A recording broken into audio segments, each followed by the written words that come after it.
A very specific request. Tell us all about it. That's my new favorite That's sound. very funny. Yes. Tell us all about it. Yeah. This person wants them dipped in certain substances. Never. Like a human substance? No, No, like a grocery substances. Grocery substance, yes. Never in my life, for one moment, did I think I would have to be pricing out how much it would cost to see my toes. Let's see. I got to add the cost of the groceries. grape or strawberry. I got to figure in my materials cost. I'm gonna make a mess, so we need to. I'll probably need a cleaning Yeah. fee, like it's an Airbnb. That's right. You just got to make sure that you're careful when you're stomping around on stuff. Yeah.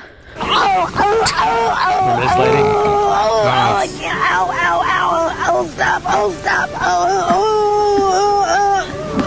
I can't breathe. Mm-hmm. She was very upset. Tell us all about it.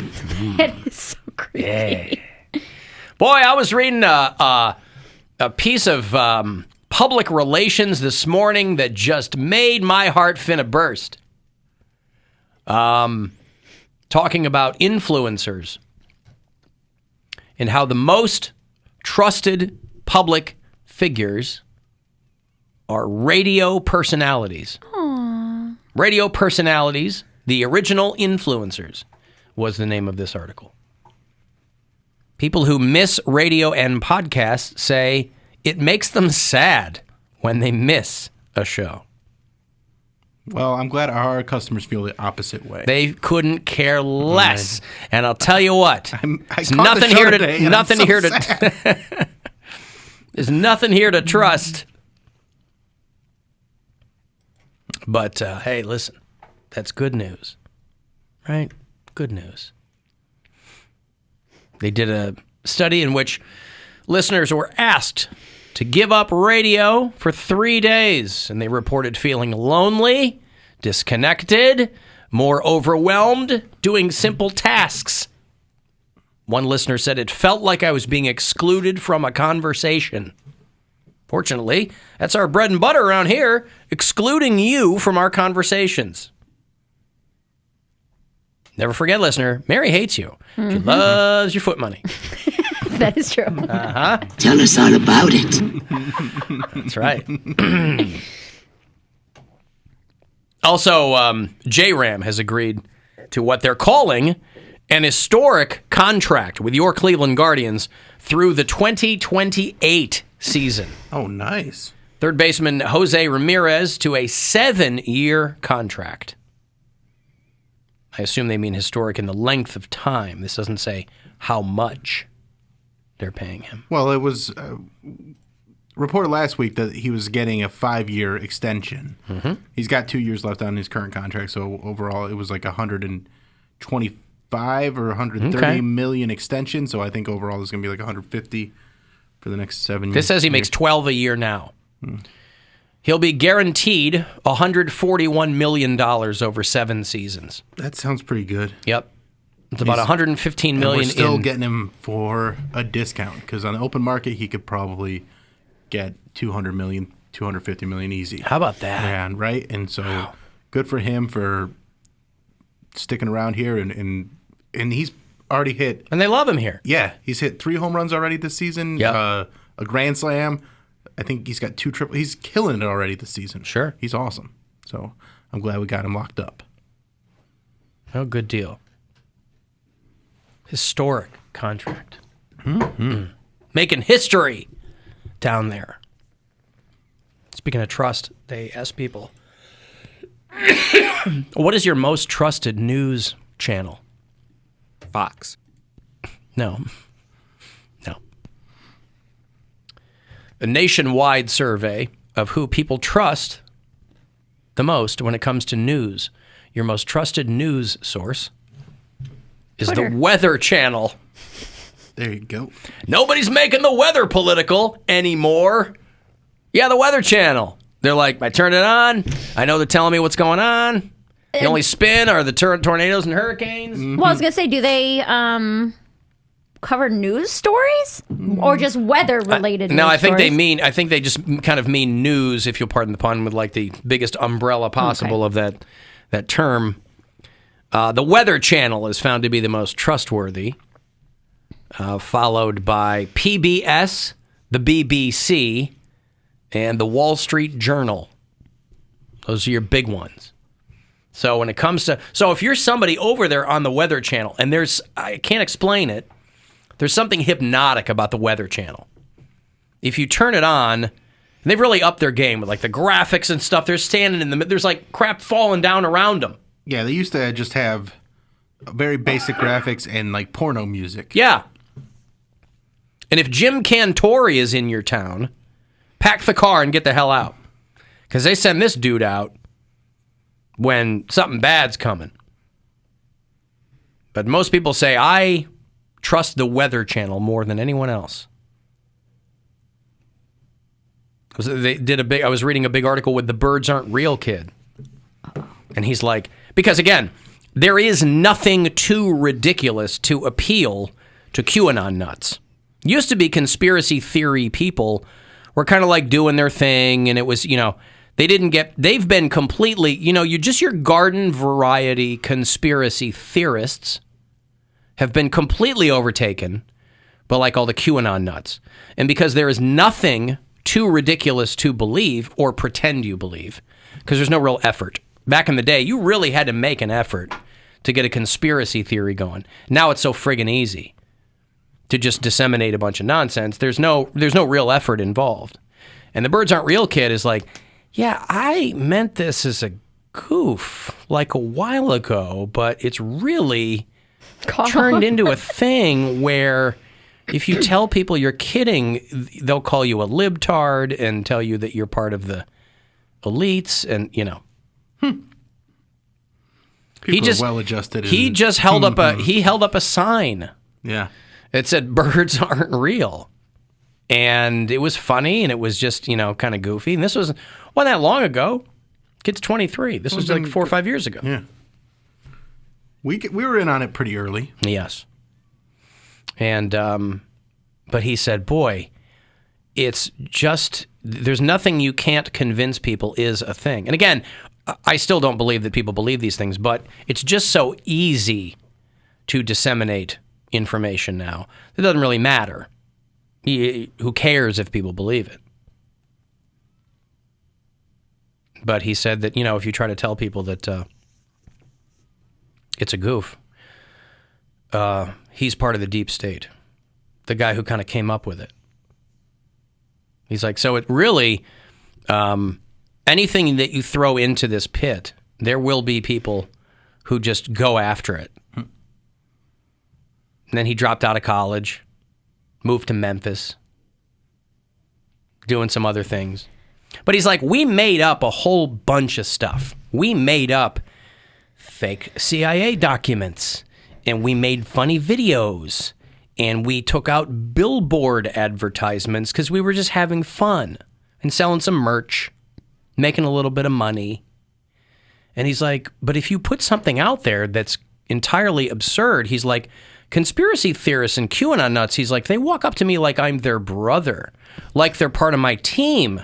And he's like, and eventually, invariably, what happens is it all turns into like racist stuff and hate speech and all. So he's like, people that think you're on their side, it doesn't matter what the topic is, it will always devolve, into somebody throwing the N-word at you.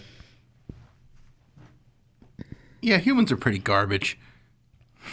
I wouldn't even go that far. It's just, I'm just surprised at how malleable people are. Well, it's people are trying to justify certain biases that they have, and so the more things seem like they're stacked against them, the more they feel like they're justified in their bigotry. Yeah, but you don't need birds aren't real for that. No, but you can just be out there flying. But you do need things to be absurd and off the wall and against you. So you need bad guys. Yeah. And so when you create those bad guys in your head. So he's like, you need like wild scenarios. He said, I have a lot of people who are like in on the joke and think it's funny. And he goes, and there's other people who think that it's a CIA psyop. And they think that I'm part of the CIA and that we're, so. So, to Bill's point, justifying bad behavior, the one thing that comes to my mind was the whole Paula Deen fiasco when she talked about saying the N-word, and she was like, but I had a gun held to my face by a black guy, so I think my N-word is justified. Is that a justifiable, I'm asking 3 white people, is that a justifiable reason to say the N-word if he's putting a gun to your I've head? had black people put guns to my face, and the N-word is not a part of my vocabulary. So I've had Puerto Rican guys put a gun, I've had... How many guns have been in your face? A lot. Wow. More than you'd think. Why? I had He's still alive. My daughter asked me what Right. pistol whipping was the other night, and I was like, I got pistol whipped back in the day. Just because you lived in bad areas? Yeah, Or in you front of my old apartment. spouting off to the wrong people? And I mean, worked in a coffee house that was kind of off to the side here, and every Christmas you'd get 3 or 4 guys that come in, put a Glock on the counter, and say they didn't want to. Don't want be any trouble. Don't be nothing. Ain't gonna be. Yeah. Wow. Don't start nothing. Won't be nothing. Like, okay, here's the drawer. That makes me, ooh. I've only ever seen a gun in real life a handful of times. I mean, I've shot a gun, I think, 3 times, and the first time I cried. I think I told that story, that the first time I ever went to the gun range, my ex had a 44. Is that a pretty big gun? Yeah. And the kickback of it, I set the gun down and walked out of the gun range and started crying because I was like, this is too much power. Like, it really freaked me out that I'm like, you can kill people with this. And then he bought me a 38 or a 380. I was gonna say, after why that. a 44? That's what he had. That was his Jesus. gun. And so after we had gone, I think 2 more times after that, he bought me a 380, which is a much smaller, less kickback type of gun. But I think I shot that thing once or twice, but I gave it back. He really wanted you to be into guns. I was not into guns. When I first started dating him, he kept his gun loaded under the pillow in his bed. Under his pillow? Not his pillow, the other pillow. So like he slept in a queen size bed and he had his side, and then under the other pillow was the bed. I found it the first time I slept over his house, where I was like, yo. I would have freaked out. I did. I was like, you got to do something with this. Like, buy a nightstand. I don't care what you do. You can't be sleeping with a loaded gun in your bed. That's terrifying. It was absolutely Why did he do terrifying. that? In case he needed it. I don't know. Had he ever needed it before and no, didn't he have grew it? up in Cuyahoga Falls. I don't know what that means. He lived in a very nice Suburb. area. Caucasian Falls, Yes. they call it. Oh, seriously? Yeah. Oh, okay. Yeah, he lived in like a nice development down Okay. there. His parents had money. Yeah, but those and, are always the people who think the world's coming to get them. right. And then popping off in And we Caucasian lived- Listen, Falls. We lived in Maple Heights. Like, at this point, he had moved in to Maple Heights. Well, but I that's was a like, different situation but it's than also- Cuyahoga Falls. It's also not gun in your bed, East Cleveland, where Bone Thugs are from. You know what I mean? Like, Boom, boom, boom, boom. Right. 9999. Yeah. No, I mean, I have still- friends who carry all the time. It's always on I feel them. like carrying is different than but sleeping with always it. on them. Because anything can happen. You can roll over the wrong time and accidentally... Forget to put the safety on or something. Exactly. Anything can happen. There was just a gun shop that got robbed. They sell guns. Places full of guns And and they got robbed and robbed. shot. Yeah. No, man. Having a gun does not mean you have the upper hand all the time. And so, how did he rectify that situation while you were dating him? Did he put it in a nightstand? Nightstand. Or yeah. He put it in his nightstand. And so not his good enough. explanation was, if something happens, I need it. I need to be ready. even though you wake up probably bolt upright, you'd be groggy. You Yeah. wouldn't kind of situational awareness would be a little off. Bill Burr has a perfect bit about that, where he talks about people who are gun people go to the range and they have on their headphones and their goggles and they're like shot, ready, wide awake, coffee in them. He goes, you would never be able to fire a gun if you were woken up at 3 a.m. In the moment. Yeah. I mean, if you've ever heard David Spade tell the story about his old assistant trying to kill him. Yeah, You ever that's heard that crazy- story? yes, it's that's insane. bananas. Isn't that his brother-in-law? I thought David Spade, got robbed or something. No, he had an old assistant that and he had a shotgun under the bed, and the dude took it from him. He's chasing him around the house. It's a scary story. Yeah. That's terrifying. But yeah, he just kept it in a nightstand after that. Did he ever need to use it? There was one time that we think somebody was trying to break into the house. He where was we heard- itching to use it, wasn't he? I'm sure. Oh yeah. As he soon as we was heard itching. something going on downstairs, he like was up and The had smallest the gun. noise, Yeah. it's like in his hand. Well, the lock on the door was messed up, so someone was definitely trying to get into the house. But I don't. Did he scream, "I got a gun"? I don't know what he did. I stayed upstairs. He was like, "Stay here," and he like went downstairs with a gun. Everyone wants to be the hero. See, where are you here's the hiding, Well, Mary? I mean, it's your house. I mean, if somebody is trying to break in, there's nothing wrong with that. And I feel like in those situations, though, people don't want to get caught. So as soon as the kitchen light flicks on, I'm sure the guy took off. Yeah. You know what I mean? Like they're just coming to look to steal items to sell. Most of the time, it's not a murderer. You know. I have designated hiding spots. I'm For like, what? okay. Oh, for your body? Where are they? For me. I was like, what are you hiding? He has designated hiding spots on his body. So you have places planned out where you would go? I do too. See, I was gonna say, where are you hiding, Mary? Because I know my place is probably better than yours. In your house? I don't want to Yeah. tell, but yeah, I have one designated hiding spot. Well, actually, not anymore since I moved in with my boyfriend, but it was my hiding spot in my apartment. Inside the kick drum. That's a good idea. Mm-hmm. It was actually inside my old wedding bag because it's a huge wedding You were dress. going to hide inside a wedding bag? Yeah, because those- nobody would look in there. They're giant bags, so you Hmm. just move the dress up, zip it up, and then hide behind the wedding dress, and nobody would know. Poundcake, I is mean, that gotta zip it up. Well, yeah, I got to be able to zip it up, but your hiding But I place, mean- Poundcake? Inside a huge wedding bag? No, it's not. Oh. I have a really, really tall dresser to where if you pull out the bottom drawer, you can hide underneath it. Like if you lay flat. like in Like the Kramer and the dresser? Japanese businessman. Like there's a I want to say maybe like 2-3 foot gap in between the bottom drawer and the floor. And there's Okay. nothing in there. So if I take out the railing of like the drawer, I can hide underneath and put it back in on top of me. There you go. That's a good one, right? That is a good but one. as of late, I'm kind of chunky, so I don't think I could do it now. But I'm like, She's trying to squeeze him. I can't get in. Isn't Don't shoot me. I'm trying to get in here. Isn't that great though? That's his like how he measures his weight loss. He tries to shimmy back into the because I was I need to drop a couple of pounds. I can't get into my emergency hiding spot. Because I looked at that, I'm like, I could probably fit in there. Oh, let me take this drawer How many out. times have you said that? Hey-oh. Love hammer. Hey-oh. All you do is put the drawer back on top of you. That's a great one. That's great. So Yeah. you hear people shuffling on top of the dresser. I'm like, hey, don't touch my cologne. And they're like, hey, where'd that come from? That's Dracar Noir. Alan, tell Mary there ain't no business like toe business. There you go. Mm-hmm. I'm very happy for Mary. She finally has her foot in the door. Burp. My Now, burp. someone asked how you would feel if you started making more money from foot picks than stand up. I'm going to. I already did today. I already No, did. you have a corporate tonight. I have a corporate tonight that's but that different. pays more. That pays more, but I'm saying like I've made more money in foot picks today than I've made in stand up in the last 3 weeks. There you go. You know? So I texted my boyfriend about it. He's like, hell yeah. He's so excited. He's like, keep it going. Let's Keep it going, baby. retire." Let's put you on Totally fans. He goes, I'll smother him in mayonnaise. I don't care. What do you need me to do? He's like at the ready to be a toe assistant. Yeah. Mary's boyfriend wanted to see that 44 fly in her face. Yeah, that's a huge gun. I don't even know why he would have you shoot that. heavy. Like having someone start off with that is ridiculous. Yeah, I was very rattled when I shot it. I literally had to walk away because I was The hand so- cannon. Dude, it was just there's no real other. I never felt anything like that before, where it was just such an immense feeling of having that much power. Because I was like, what happened in my head is that I put it down and I think I realized that I was surrounded by people who also had that much power. That I was like, if one of these And you all people, hope they're of sound mind. Yes, I was Yeah. like, if one of these people wants to snap today, they could take out 15 people right here at the gun range. And I was like, I gotta walk away for a few minutes until I feel better. You know, Yeah. it's just scary to me. And I know the more you handle them, the more comfortable you get. But that was my first time. That's how, who's the guy that's how Chris Kyle died.